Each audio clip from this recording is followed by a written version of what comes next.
very possible po yan kasi sa ngayon, meron tayong dalawang leader sa Senado na parehong inaangkin yung position na Senate President. Nagbabanta na ang political crisis sa bansa sakaling magpatuloy ang tensyon sa pagitan ng dalawang paksyon ng mga senador.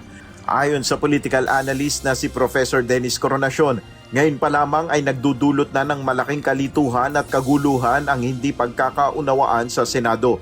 Bukod sa mga Senate staff na hindi alam kung sino ang susundin, hindi na rin malaman maging ng mamamayan kung alin sa dalawang grupo ang kanilang paniniwalaan. The reality is, I was elected by 13. The Constitution, the Senate rule says, hindi ka pwedeng palitan kung hindi 13. So wala silang 13, so wala silang quorum. Kahit anong i-invento nila sa kanilang justification, hindi totoo yun. I think una-una yung mga partners natin tulad ng House of Representatives, in-affirm na itong proceedings yesterday. Nakita nyo naman, in-affirm ni Speaker Bogie D.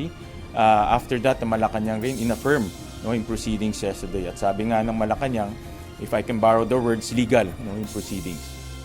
Ngayon po na may ganyan tayo set up, dalawang Senate President, yung isa acting, ano po kaya magiging kalalabasan niyan? Halimbawa, sa paggampanan ng kanilang pang-araw-araw na trabaho, like sa mga committee hearings, may kanya-kanya po silang itinalagaan ng mga chairman sa mga komite.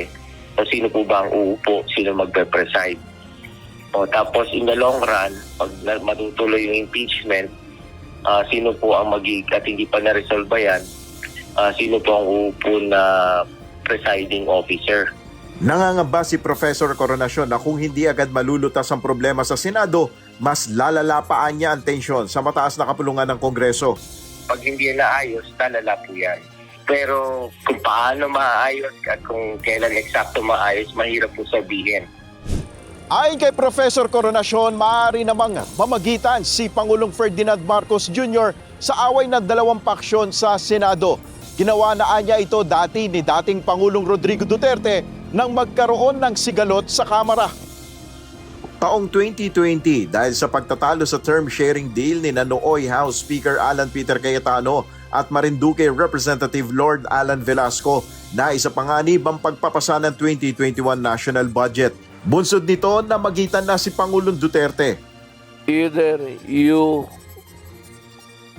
resolve the issue sa impasse ninyo dyan and pass the budget legally and constitutionally.